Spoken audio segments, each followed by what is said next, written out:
Չնայած որ փորձում եք հումորով շրջանցել այդ Ես հումոր ասեցի։ եւ անվտանգության հարցերով հանձնաժողովում չառաջադրվելու։ Չէ, հումոր չէ, շատ լուրջ եմ ասել։ Չէ, դե նշվում հիմա մենք էլ ենք շատ ադապտացվել, հիմա պետք է նորը գա, բայց այդուհանդերձ կարող է մտավախություն կար, որ այդուհանդերձ ձեզ չեն ընտրելու եւ օրինակ ձեզ Չէ, ես ձեզ պարզ ասել եմ նախորդ կեպազորություն։ Այստեղ ընտրվել չընտրվելու հարցը չկար։ Ես ասեցի, որն է իմ համար ընտրվելու առաջին քայլը, նախ առաջադրվելը։ Ես ինքնաառաջադրվել, երբեք չեմ ինքնաառաջադրվել 90-ականներում, երբ որ Ղարաբաղ կոմիտեն ինձ առաջարկեց գնամ ներքին գործերի փոխնախարարի պաշտոնը, ինքը առաջարկեց։ Եվ այդպես առաջարկվել է միշտ պաշտպանության նախարարություն, չգիտեմ, ազգային ժողով։ Ո՞վ է մերժել։ Ձեզ որևէ մեկը չառաջադրել։ Որպես մեխանիզմ այդպեսին դրված չէր, մեխանիզմը դրված էր։ Ով ցանկանում է, թող ինքնաառաջադրվի։ Հիմա ես չեմ ցանկացել։ Շատ լավ։ Պարոն Քոչյան, վերջին Բայց ինչ կա դեղ անհասկանալի, շատ պարզ է։ Անցնում այլ հարցի։ Վերջին 3 շաբաթների ընթացքում մասնավորապես շաբաթ չի եղել, որ կրակոցներ չհնչեն քաղաքացիական։ Տեսել եք, այսօր էլ տեսանյութ հրապարակվեց հունիսի 20-ի դրվագներով Կիլիկիայով կրակում էին միմյանց վրա։ Դες ուրա։ Կենցաղային Արի այստեղ հետաքի բացատրություն տիտան, որը չեք կարծացել։ Կենցաղային հարցերի վերաբերյալ էր այդ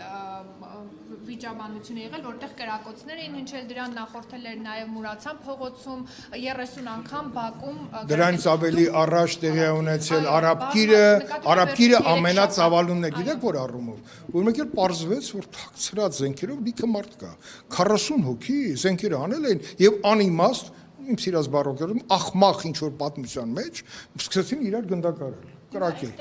Դրանից առաջ փառաքարներ, բայց դրանից հետո արաբկիրից հետո, եթե ուշադիր լինեիք, Պաշտպանության անվտանգության Facebook-յան էջում ես իմ մտահոգությունների մասին գրավոր մի հատ լավ բացատրություն եմ տվել, թե ինչի վրա պետք է գլխավոր դատախազությունը ներքին գործեր, ազգային անվտանգությունը ուշադրություն դարձնեն եւ հատկապես գլխավոր դատախազությունը ոնց պետք է այդ ամբողջի նկատմամբ իրականացնի դատախազական վերահսկողություն ուժային կառույցների։ Այնպես չի որ դատախազությունը միայն քրեական գործերը հարուցում, ոչ, ինքը պետքա նաև նայի ուժային կառույցները այս վերլուծությունների հիման վրա ինչ հարցերի շուրջ ինչ ծրագիր են իրականացնում։ Եվ հիմա տեսեք, նորից նույն խնդիրն է։ Ներքին գործերի նախարարությունը մենք հսկայական բարեփոխումներ ենք արել։ Քրեական ոստիկանություն, համակարգային ոստիկանություն Եվ այդպես շարունակ, մյուս կառույցները, քննչական մարմինները, հիմա այս ամբողջի մեջ շատ կարևոր է, թե իրենք այդ բարեփոխումների արդյունքում ոնց են կառավարում այդ ինստիտուտները, որպեսզի սկսած թաղային, թաղերի դրող մթնոլորտից մինչև ընտանիք, տեսեք, ընտանեկան բռնությունների մասին ենք խոսում, հոգեբանության մասին ենք խոսում, ամեն ինչի մեջ կա հոգեբանություն։ Ցանկացած հանցագործություն առանց հոգեբանական խճանկարի ինքը հանցագործություն չի դառնում, որտեղ այդ մարդու մեջ չգիտես այդ պահին որն է գերիշխում, բայց հիմա զենքի արկայությունը մեռանք ասելով այդ զենքը չի կարա անընդհատ մնա ինչ որ մարդկանց տանը ապօրինի ձևով պետք է մեր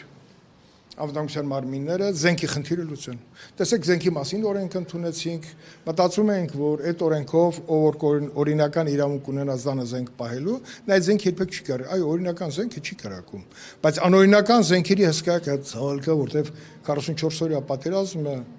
այդքան վաղ ժամանակում չի որ ավարտվել է զենքերի հսկայական կորուստ ունենք բայց դա ամենօրյա մեր նպատակների մեջ պետք է ներառվի ապօրինի զենք պարզապես պետք է չլինի մի այսպիսի փորձել ասեմ, կարող ասա շատ օգտակար է 90-ականներից հետո պատերազմում երբ որ զենքեր էին կորում, քաղաքական իշխանությունը այն ժամանակ որոշեց ապօրինի զենքը զենք ունեցողից առնի։ Փող առնեն, որ մարդիկ բերեն զենքը գոնե հանցագործություն միջև դառնալը առանց քրեական գործի պետությունը ինքը առնում էր եւ գնում էր զինված ուժեր, որը էլի շատ լավ է։ Ուզում եմ ասեմ, որ այո, մտահոգիչ իրավիճակ է, որովհետև երբ որ մի քանի օր իրար հետևից կարող չի դանակահարում է թե կրակոցը, կրակոցը ավելի վատ, հասարակության մեջ անվստահության այսպես էլեմենտ առաջանում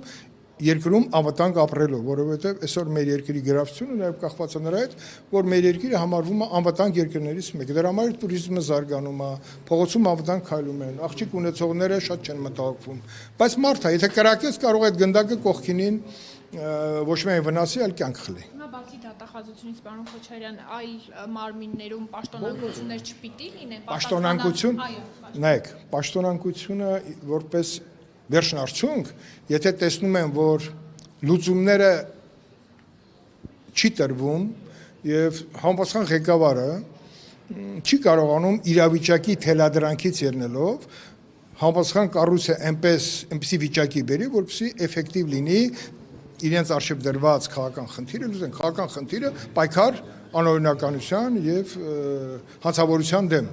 Պետք է ուրեմն եւ ինչ եմ ասում դատախազական վերահսկողությունը շատ կարեւոր է, որովհետեւ հիմնական վերլուծությունները այսպես թե այնպես հավաքվում են դատախազության կառույցում։ Պարոն Քոչարյան, դուք իրավապահ մարմիններից ուղղությունը տանում եք դատախազության, բայց որ չէ, պարզապես վերահսկողությունը, այո, հա, չէ, ուղղակի գիտեք ինչն է այստեղ խնդիրը, մարմինները մեկը մյուսի վրա է գցում, պարոն Քոչարյան, ասում են ոստիկանությունը թող գնա կախի, քննչականը լավ չի աշխատել մեղադրյալին չի բռնել։ Այս երևույթի հետ ենք մենք բախվում։ Որտեղ դա այն կառույցն է, որը իրավացու է այդ վերահսկողությունը իրականացնել։ Նայեք, մենք խորհրդանական վերահսկողությունն ենք։ Դա էլ պետք է անընդհատ օգտագործես, բայց բուրգի վերևում, երբ որ մենք ընտրել ենք այդ մարմնի ղեկավարին, այդ մարմնի արժեվ դրված խնդիրի, դա ընդ որում նախկինում դատախազությունը այլ մեծ լիազորություններ ուներ, քննչական մարմին ուներ ձեռքի տակ։ Հիմա դա չկա, բայց դրանով իր ֆունկցիոնալ խնդիրների ծավալը չի պակասում։ Ես նորից եմ ասում, որ բոլոր մարմինները պետք է սկոպիտ ասած հավեսով աշխատեն, որովհետև անվտանգությունը բոլորիս վերաբերվում է, սկսած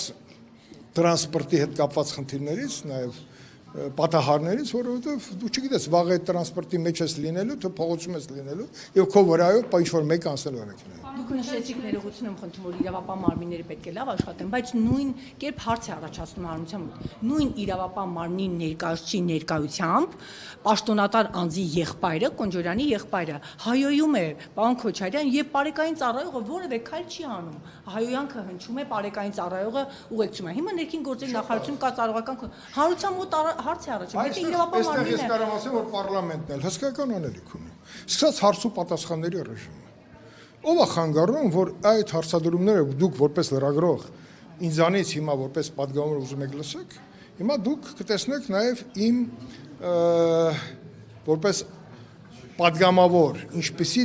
ես ինձ պահվածք ունենամ նաև այս հարցերի շուրջ ավելի հանրային խոսույթս ավելացնելու, որտեղ հանձնաժողովի նախագահի ֆունկցիաները բավականին մեծ է, բայց եթե էֆեկտիվ աշխատում է, շատ ծանր է։ Մեր հանձնաժողովը այս տարիներին շատ էֆեկտիվ աշխատել է, որտեղ երկու ճակատով աշխատել։ Քարորիա պատերազմի քննիչ հանձնաժողով, որը տևել է տարիներ, եւ 44-ն, որ տևել է 3 տարուց ավել։ Այսինքն աշխատանքի մեջ երկակի ուղղություններով ինքը ոչ միայն օրենսդրական, իր ծավալի մեջ է շատ մեծ ծավալ ունեցել, ունենալու սահմանափակ ռեսուրս։ Մեր փորձագետների քանակը 5-ն են, բայց Պաշտպանության հանձնաժողովը ունի շատ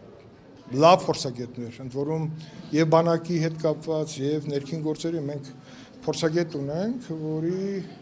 իրավական գիտելիքները ոչ միայն օգտակար են եղել, այլ նաեւ ֆունդամենտալ են եղել ուղղությունները եւ կառույցներին